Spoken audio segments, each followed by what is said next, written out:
Well, thank you again for joining us. My name is James Yandel, and I have the privilege of being one of the pastors here at New Day Church. And I also have the honor and the privilege of wishing every mother and every mother figure who's watching this happy Mother's Day. I really hope that today's message is one that encourages you on your spiritual journey of motherhood. I'm not a mother, but what I hope to do today is I hope to point you to the truth and the encouragement of God's word, that you try to be the best mother that you can be to the children in your life. If I had to sum up today's message in kind of one sentence, it would be: mothers are amazing. And let me give you just a few examples of why I think that is. Number one, mothers have this superhuman ability to do more on less sleep. I remember when I was younger, my mom was the one who would get me up when I was in grade school, and she would wake me up in the morning and she would say, "Rise and shine," in the most genuine way possible. She would have breakfast prepared, and she was also the one who tucked me in at night. She would read me a story, she would pray with me, and she would tuck me in at night. And I'm almost embarrassed to admit this, but I didn't realize until very recently that if my mom was the one who got me up in the morning and put me to bed at night, that in fact she got up earlier than I did and she went to bed later than I did. Somehow mothers are able to do more on less sleep than the rest of us. Number two, mothers are some of the most selfless people on the planet, even though they would never admit it. They don't call in sick. They're always a phone call away. They're the ones who are always carrying the burdens of the family and the people around them. Let me give you just a quick example, and this is kind of embarrassing for me, but the other day, my wife, who is a new mom, we have a 3-month-old son, and so I want to wish you, darling, just a very happy Mother's Day. But the other day, she was making a meal for us, and I remember she handed me my plate, and I usually wait for her to sit down so that we can pray together and then get started. But I remember she handed me my plate, and I was just kind of like sitting there for a little bit, and I kept thinking, man, what's taking her so long? Because I was really hungry, right? And this is my thought. I had to repent of this immediately afterward, because I realized that she had prepared my meal, and then she had to go back and prepare her meal, and then she also had to get the bottle ready for our son so that he could have his meal. And so moms, ironically, are the ones who often prepare the meal, and yet they're the last ones to eat. Mothers are incredibly selfless. Number three, mothers can multitask like nobody's business. You see, when you're a dad or you're a guy and you're watching kids, that's all that you're really doing. That's all that you can do, man. It takes all of your energy to do it really well, right? But mothers, somehow, when they're watching the kids, not only can they watch the kids, but they feed them and they play with them, and they're able to like pay bills online, and they're able to remind you of that thing that you forgot that you're supposed to bring home when you get home from work. And then they're also able to finish the home improvement project that you meant to finish but didn't get time to do. And yes, I'm speaking from personal experience. Moms are incredible multitaskers in ways that many of the rest of us just really aren't. But not only that, but mothers also wear a lot of different hats, right? They wear like 30 different hats throughout the day. I was talking with one mother who said it this way. She says, you have to be a different piece of what your kids need all the time.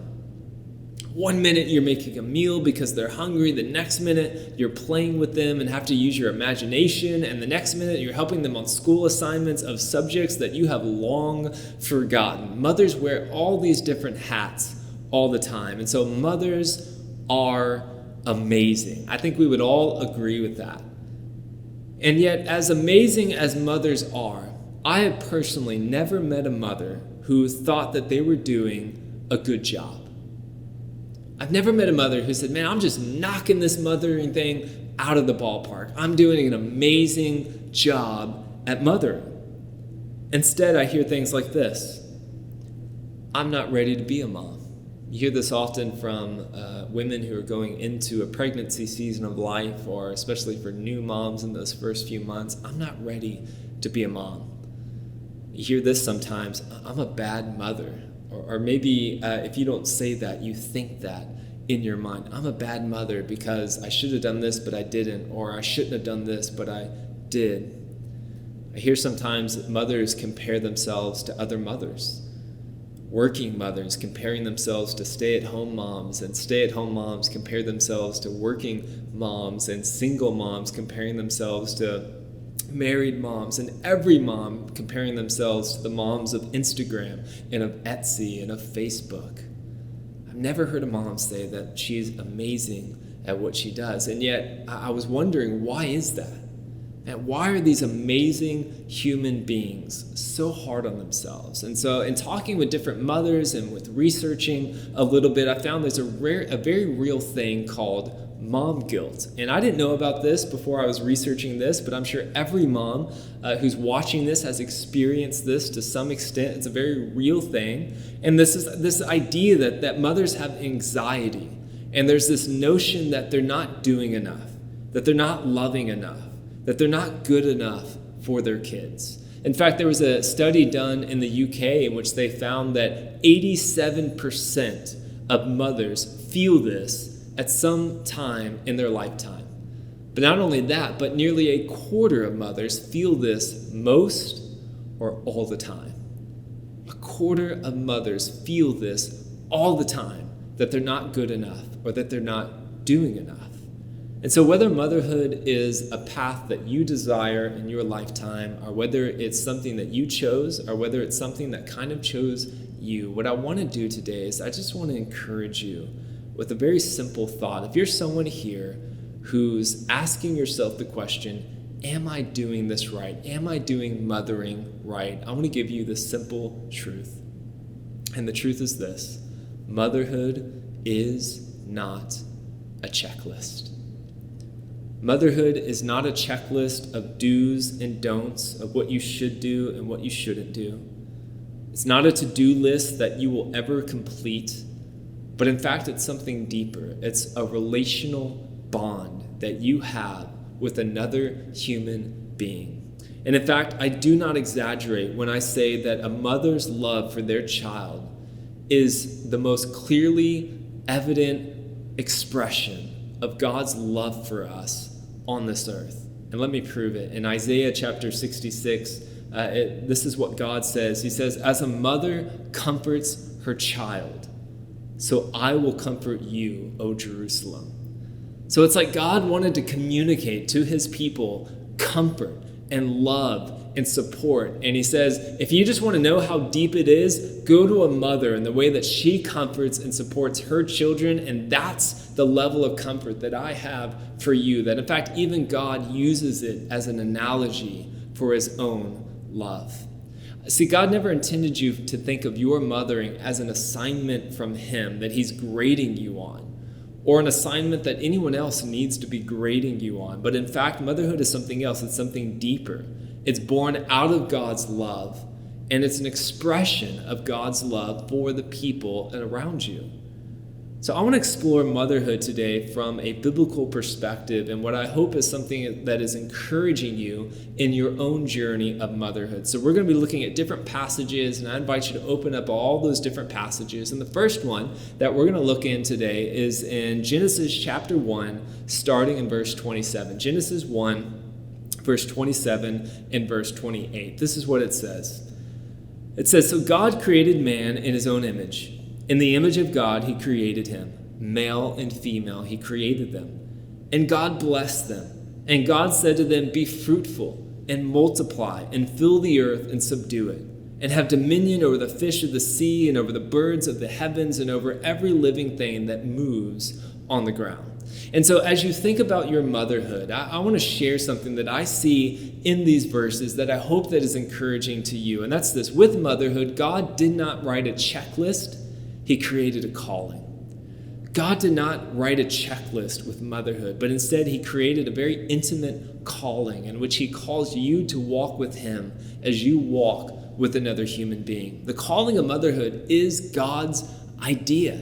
He's the one who came up with it. When he said, "Be fruitful and multiply," he wasn't just giving a command to humans saying, "I want you to go do this, and I'm going to go do things that are much more important." But in fact, it's an invitation, specifically for mothers in this case, into a calling in which they work with God in guiding a human being into maturity.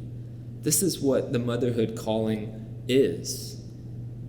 Now, being a mother isn't your only calling in life. In fact, you can have many different callings. You can have a calling as a woman, a calling as a child of God, a calling as a manager in your workplace, a calling as a friend to people, or as a daughter. There's a lot of different callings that God has for you in life. But in fact, being a mother is probably the most intensive and the most lifelong calling that you can have. And it's one of those callings that probably reveals God the most to the people around you. I was doing a little exercise as I was prepping for this sermon, and I was trying to imagine a world in which there were no mothers. And I laughed the first time I thought about this, as I'm sure you might have laughed as you thought about that. Imagine a world with no mothers. The first thing that I think would happen is that there would be many more injuries, right? Because mothers are the ones who are protective. They make sure that their husbands aren't throwing the kids up too high or swinging them too fast. They're making sure the kids have pads on when they go out on their scooter. Moms are they just think that way. And so I feel like if you don't have mothers out in the world, then it's going to be a much more dangerous place. I think without mothers, it would be a lot less comforting place. The world would be a lot less comforting. Mothers just always know the right thing to say in the moment, even when they don't think they do. Mothers are always a phone call away. Mothers are the ones who just know what to say in the moment. And so I feel like the world would be a lot less comforting. There would also probably be a lot less wisdom. Mothers always seem to know kind of what you should do or what the right thing to do is. Mothers are just really, really smart. So I feel like the world would be a much less intelligent place overall. But the irony is that there are some jobs out there that get a lot of glory. NBA stars, football stars, pop stars, singers, musicians, movie stars, all these things get a lot of glory. But the glory in motherhood is in the mundane and in the everyday. In fact, the everyday glory of motherhood is probably the closest that we can see in this lifetime of Jesus' own everyday glory when he walked the earth, just serving the people around him. So in all of those small, daily, routine things that you do as a mother, whether it's preparing meals, whether it's doing laundry, whether it's making PBJ sandwiches, whether it's doing schoolwork, whether it's going into an office job and coming home and supporting your family and all these things, God is not present in those moments, but in fact, he is present in those everyday moments of life. God didn't write a checklist, but in fact, he created a calling. And motherhood is a very sacrificial, difficult calling. But it is one in which God reveals himself to you very clearly as you lean on him, and in which you reveal God in many ways to your children and to the people around you. You see, checklist motherhood, and I'm coining that phrase right now, right? I don't think it's on Google yet. Checklist motherhood brings guilt. But the motherhood calling of God brings hope and power. I can remember when my wife and I were nearing the end of her pregnancy, which was about February, at the beginning and middle of January. I remember we were nearing the end of it, and we wanted to be good parents, and so we got a book that many parents, I'm sure, get when they're first-time parents, and this was the book that we got, and I have it here. It's the What to Expect book, and they literally put on this book that it is the new baby Bible. And as we were going through this book, kind of at the very beginning, we were very diligent in reading it. And we would read every page and every day of development. Man, this is a very detailed book, and we would read it. But over time, we found that, man, there's no way that we could do all the things in this book. There's no way that we could remember everything in this book. Man, there are 678 pages in this book. And I learned just recently that this is just for the first year. And then it goes on, and I'm sure there's other volumes. And while this is a good book and a good handy resource, man, when you use this book as a checklist for whether or not you are a good parent or not, it will bring you into guilt quicker than anything else. Let me give you another story. When I was younger, my mom had a Bible. And she was the kind of person who would take notes in the margins of her Bible. And I remember one time I was kind of bored and I was just around the house and I found her Bible and I opened it up and I began to read the margins that she had written over time. And as I began to read, I began to see the different prayers that she would pray for her kids and the different milestones that we would reach. And she would put on this date, he learned how to swim, or on this date he accomplished this. And there would be other times where she would struggle and she would pray for herself and on behalf of our family. And I remember thinking in that moment, this is a woman who deeply trusts God. And in those prayers and in making those notations in her Bible, you could really tell that she was someone who had peace in God, even in the midst of the uncertainty of motherhood and of parenting. Motherhood is a calling to lean on God completely. I heard one mother put it this way, and I thought this was so powerful, and maybe you have experienced this. She said, motherhood is like going to the very end of yourself and finding out you have to keep going. Motherhood is going to the very end of yourself and finding out you have to keep going. See, when you feel overwhelmed in your motherhood, no matter what season of motherhood you're in, I encourage you to go to the God who called you in the first place. God is the one who called you. God is the one who invented motherhood. And God is the one who promises to walk with you in your motherhood. I want to take you to another passage in the Psalms. And many people know this psalm. It's Psalm 139, verses 13 and 14. And it's a very classic psalm, and so I want to read it to you, but I want to read it from a kind of a different perspective. This is what the psalmist says. He says, "For you formed my inward parts. You knitted me together in my mother's womb. I praise you, for I am fearfully and wonderfully made. Wonderful are your works. My soul knows it very well." You see, we often use this psalm to point to how God creates us in a very creative way. But we often miss the fact that that literally the psalmist says that you knitted me together in my mother's womb. And so he's uniting kind of our purpose and who we are creatively as people with our mothers. And we are linked to them in this lifetime. You see, motherhood is not a checklist because checklists are very cookie cutter. They're the same for everyone. It does not change. Everyone's meant to follow the exact same playbook when it comes to a checklist. But in fact, your calling as a mother is very unique to you. I want to say something to you today that I believe is true for you. If you're a mother, and even if I don't know you, I know that it's true. God really meant for you to be their mother. He really did. God really meant for you to be their mother. It's intentional. You're not a mother by accident. You're not a mother by man-made planning or by family planning, but in fact, God instituted motherhood. And therefore, God instituted the mothers that he entrusts to raise up children in the ways of the Lord. So each mother, I believe, is divinely chosen to give birth to or to adopt or to mentor specific children in their life. God really meant you. It wasn't by accident. So the way that you're wired, how you're uniquely you, the ways that you lead and teach in all those different ways, that's exactly what your kids need as you lean upon the Lord. God really meant you. No matter what circumstances brought about your motherhood, it's your unique story. I was thinking how every superhero has an origin story. And you're a superhero, and you have your own origin story.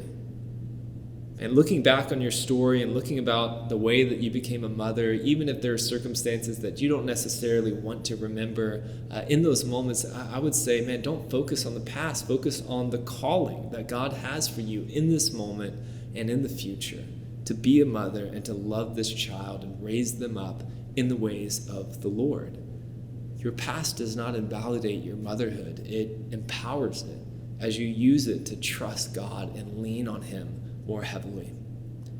Whether your becoming a mother was expected or unexpected, planned or unplanned, whether your kids are biologically yours or adopted or just spiritually adopted, whether your family is very conventional or unconventional, whether your family is nuclear or whether it's a blended family, whether you have the same last name as your kids or whether you have a different last name as your kids, you're really called to be their mother.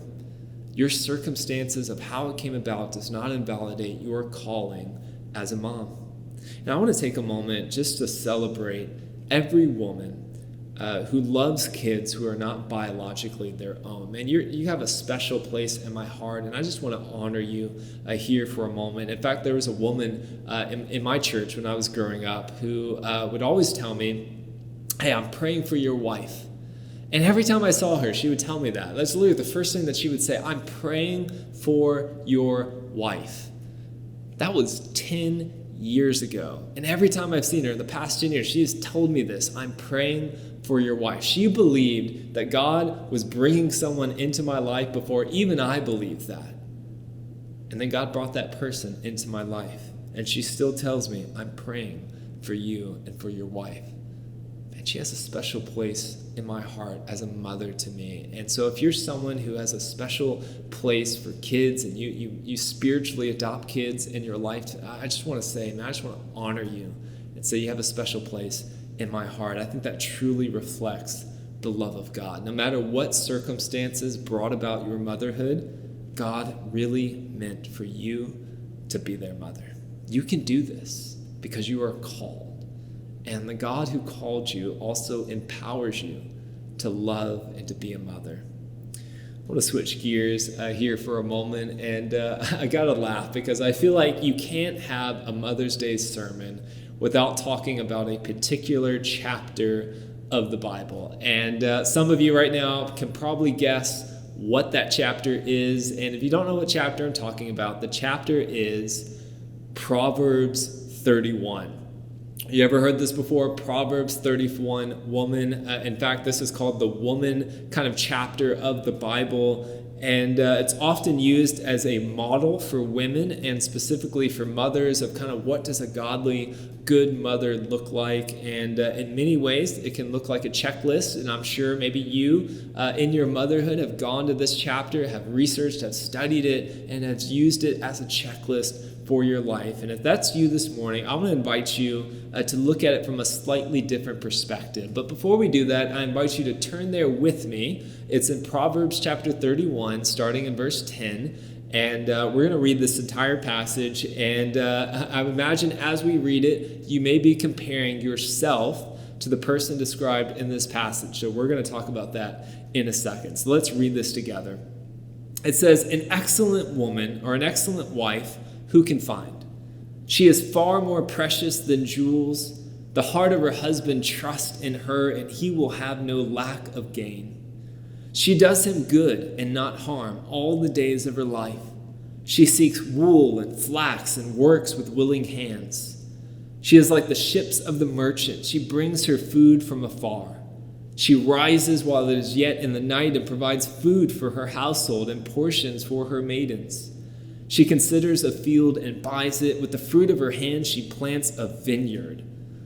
Comparing yourself to her now, let's go on. Verse 17. "She dresses herself with strength and makes her arms strong." So clearly she works out here. Verse 18. "She perceives that her merchandise is profitable. Her lamp does not go out at night. She puts her hands to the distaff and her hands hold the spindle. She opens her hand to the poor and reaches out her hands to the needy. She is not afraid of snow for her household, for all of her household are clothed in scarlet. She makes bed coverings for herself. Her clothing is fine linen and purple. Her husband is known in the gates when he sits among the elders of the land. She makes linen garments and sells them. She delivers sashes to the merchant. Strength and dignity are in her clothing, and she laughs at the time to come."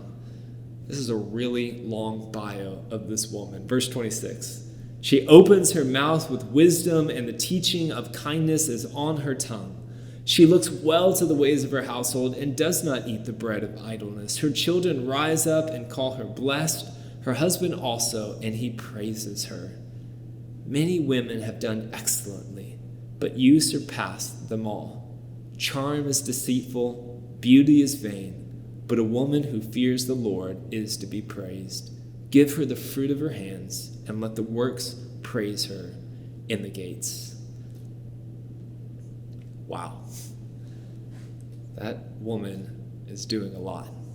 And I can imagine as you read that passage, you may be looking at this woman and you might say, you know what? She has more hours in the day than I do. But I want to encourage you this morning as you look at this passage. Oftentimes, I think mothers go to this passage and they see it as a source of condemnation for all the things that they're not doing. I do want to encourage you to go to Proverbs 31, but I want to encourage you to go there as a source of celebration and of inspiration, not of condemnation. Proverbs 31 is meant for celebration and for inspiration, not for condemnation. Let me give you a hint. This person in Proverbs 31 is not a real person. But in fact, not many people know this, but Proverbs 31 is actually a celebration of mothers and everything that they do. You may not know this, but at the beginning of the chapter, if you go to verse 1 of Proverbs 31, you find that it was actually written by a man. And he wrote this as a celebration and as a token of admiration for women who do their best while they're loving God. He's literally in awe, and he's saying, wow, they do so much in this life. And he highlights all the different ways that women shine in life, and specifically that mothers shine in life. And he's saying that is amazing. You see, I don't think it's an accident that Proverbs 31 appears at the very end of the book of Proverbs, which is what we call wisdom literature. So in fact, kind of the author or authors of this book spend 30 chapters writing about wisdom. What does it look like to live a life that's practically wise, in which you love the Lord, honor the Lord, and fear him in everything that you do? And so it's 30 chapters of trying to explain that. And then at the very end of it, he says, you know what, I'm just going to give you an image. And he says, if you want to find practical wisdom in this life, go find a mom. Because moms are kind of the embodiment of practical wisdom. See, the Bible is full of praise for mothers. Every time you open the Bible, it's praising mothers. And I encourage you, if you're a mother here today and you're watching this, I encourage you to go find the mother stories of the Bible. Whether it's Naomi or Sarah or Elizabeth or Mary or Hannah or any mother in the Bible, you're going to find that they all have very unique stories. They make mistakes, but in those mistakes, they learn to trust God in their motherhood. And I encourage you to do the same thing. Even going to Proverbs 31, not as a source of condemnation, but see it as a source of inspiration as you walk with Jesus to be the best mother that you can possibly be in this lifetime. Use it as a source of inspiration. I also want to take a moment to speak to not the mothers, but for everybody around the mothers that are here or that are watching today. And whether you're a husband, whether you're a son, or whether you're just a friend of a mother in your life, I want to encourage you, don't let the Bible be the only place that mothers find praise in their motherhood. But in fact, in the same way that the writer of Proverbs 31 highlights all the ways that he admires the mothers in his life, I encourage you to be verbal about your praise for the mothers in your life, whether that's your wife who's the mom to your children, whether that's to your own mom, or whether or not that's just to women in your life who have provided that sort of mother figure in your life. I encourage you to be vocal about that.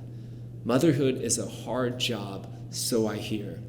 And in that, I think mothers need encouragement from the people around them saying, you know what, you're doing a great job. And I want to tell you today, you are doing a great job.